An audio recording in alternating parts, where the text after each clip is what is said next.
کا نام نامی ہے مقصود حسین فیروز نظامی، جن کو بہت سوچ سمجھ کے فراموش کیا گیا ہے. یعنی وہ کئی لوگوں کے مقابلے میں بڑے شاعر تھے، لیکن ان کو بڑا کیا ان کو چھوٹا بھی نہیں کہا گیا. لوگوں نے بالکل حقیق سمجھ کے اکثر یہ کہا ہم وہ فیروز آئے تھے. ہم نے کون فیروز آپ کا بچہ؟ ارے نہیں بھائی، وہ بہت ہی خطرناک قسم کے بریلوی ہیں. تو میں نے کہا بریلویت سے شاعری کا کیا بات ہے؟ اگر شاعر اچھا تو زمان آنا. بہرحال صدر محترم میں کہہ چلتا ہوں، صدر محترم ارے کلام آپ کا ٹھیک ٹھاک ہے،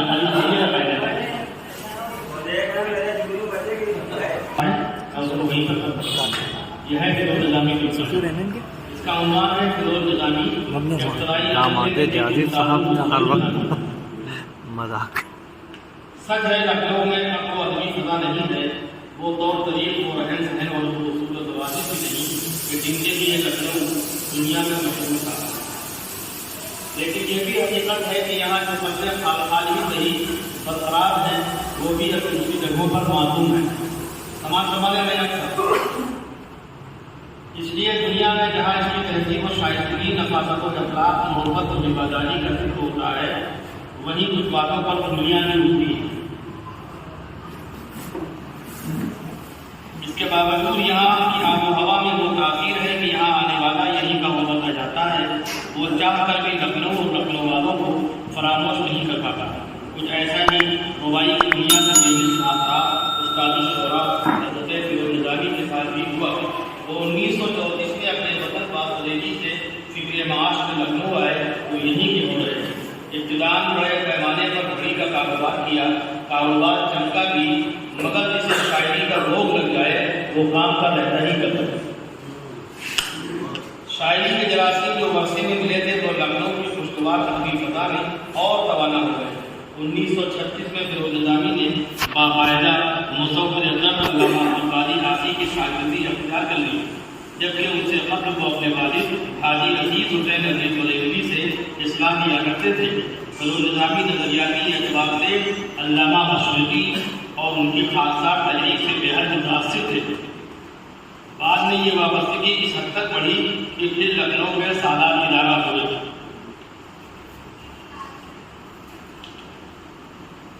خاصات تحریک سے وابستگی کے سبب ہی جیل میں خیربند کی صحبتیں برداشت کی. انقلاب زمانہ کے سبب نظموں کا عام رجحان تھا. نتیجتاً فیروز نظامی نے بھی شروع میں بڑی انقلابی اور بلبلہ انگیز نظمیں کہیں.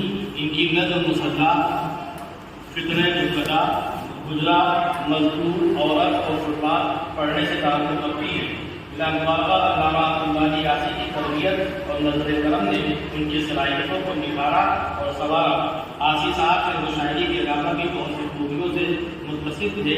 ان کی تصریح کا وشے اردو ادب میں گراں اضافہ کی حیثیت رکھتی ہے، مگر بےحد خوشبو باصلاحیت اور مقابلہ ہونے کے باوجود عاصی صاحب کی بہت سی اہم تقاریر کتابی شکل میں نہ آ سکی.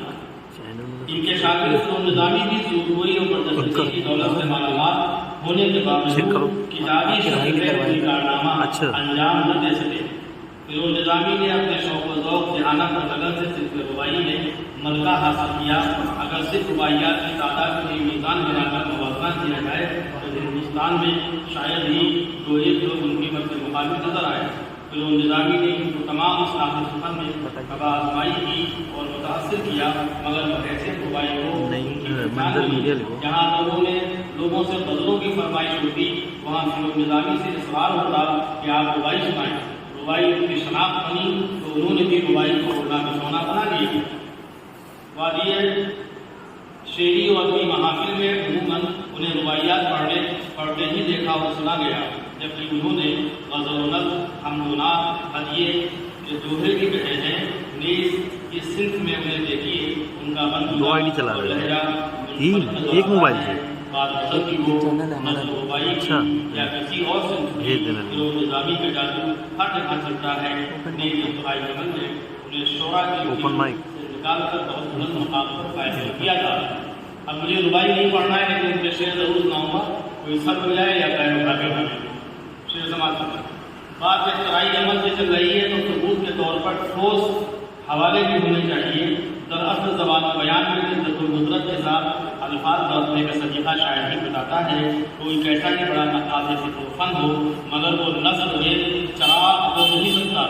پڑھنے والا پاگل ہونے کی صورت عطا کر دے گا، لیکن فیروز نظامی نے اپنے ایک شعر میں اندھیرے کوئی میں اور چراغ بھی مگر معانیوں کا تعلیم اس قدر بھرپور ہیں کہ غلط ہونے کا شائقہ تک نہیں ہوتا۔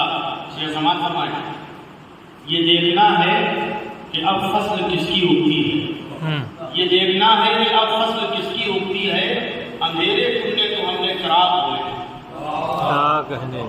آگے فرماتے ہیں کہ ایک دوسرے شعر میں انہوں نے اندھیرے بول دیے ہیں، ذرا شاعر کا حسن سلیقہ ملاحظہ فرمائیں۔ دو گے تم دنیا کو جو دنیا وہی دے گی تمہیں، دو گے تم دنیا کو جو دنیا وہی دے گی تمہیں، کیوں اندھیرے بو رہے ہو روشنی کے واسطے۔ اب اسی قبیل کے دوسرے اشعار بھی سامنے آتے ہیں، فرمائیں کہ موجدان راہ نو، موجدان راہ نو ہر صدی میں اے فیروز، زہر طنز پیتے ہیں تو مزے نکلتے ہیں۔ ہمارے شہر میں ایک شاعر شاکر آتی، ان کا شعر سنیے آپ کو دیکھیے کہاں کہاں چلتا سکتا کیا کوئی دکان ہے۔ ہمارے شعر ادب کے چراغ ہیں شاکر، جو غم نہ کھائیں تو ہیرے ہو سکتے ہیں۔ یہ غم اور دلش کیا کہا چلتا تھا میرے اسماعیل نے کہا پیاسا کوئی سوال نہ چھوڑیں گے آج ہم، پیاسا کوئی سوال نہ چھوڑیں گے آج ہم، جاتی ہوئی صدی کو نچوڑیں گے آج ہم۔ یہ فیروز صاحب نے جو صدی کو نچوڑا،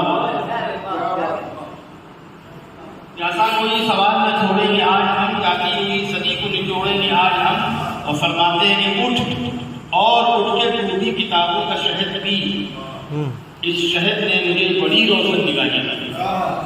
کل پیش کا مقدمہ عظمت وطن، میری طرف سے تاج محل نے گواہی دی۔ اور غزل پر بولتی ہے کہ فیروز میں نے شاعر حق، فیروز میں نے شاعر حق صنف ہوں مگر میری رباعیوں نے مجھے کچھ لگی۔ یہ جیسے اس چند شعر و سماعت فرمائیں کے بعد مقالہ کبھی، یہ کس نے میری غزل چھیڑ دی پہاڑوں میں، یہ کس نے میری غزل چھیڑ دی پہاڑوں میں، پسینے آنے لگے پتھروں کو جاڑوں میں۔ یہ کس نے میری غزل چھیڑ دی پہاڑوں میں، پسینے آنے لگے پتھروں کو جاڑوں میں۔ خدا گواہ کہ میرے قلم میں اے فیروز گئی صدی میں اضافے بہت صبر ہے۔ آگے فرماتے ہیں کہ میں ایک ظالم کو خط لکھنے جو بیٹھا، میں ایک ظالم کو خط لکھنے جو بیٹھا، خفا ہونے لگے لفظ و معنی، اور جنہوں نے سینکڑوں گھر ڈھونڈ ڈالے وہ ہیں اخبار میں جنت مکان۔ یہ سب ہوتا ہی کرتے ہی ہم لوگ کپڑے دیتے ہیں۔ وہ ذرا سی دیر میں کہہ دے جو ان کا بس چلے، وہ ذرا سی دیر میں کہہ دے جو ان کا بس چلے، آسمان کی دھوپ بھی نیلا ہونا چاہیے۔ یہ انتہا ہے رائے عمل کی کہ آئے ہیں دیکھنے کو راہ عمل کو فطرت فولاد چاہیے، راہ عمل کو فطرت فولاد چاہیے، ریشم مزاجیوں کا زمانہ گزر دے۔ اور اس کے بعد کہتے ہیں کہ آئے ہیں دیکھنے کو نگاہوں کے قافلے، کس کا چراغ تھا جو ہوا میں ٹھہرے۔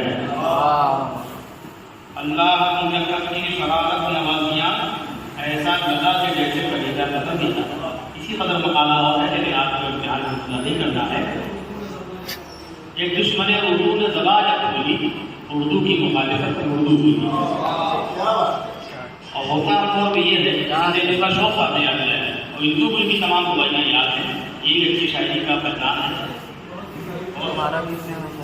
انہوں نے یہ بھی کہا کہ روایات بہت مشکل ہوتی ہیں، اگر وہ شعر عرفان صدیقی نے کہا ہوتا تو جدید شعر ہوتا بڑا ہوتا، لیکن وہی فیروز نظامی نے کہا زیادہ وہ بڑا نہیں کر سکا۔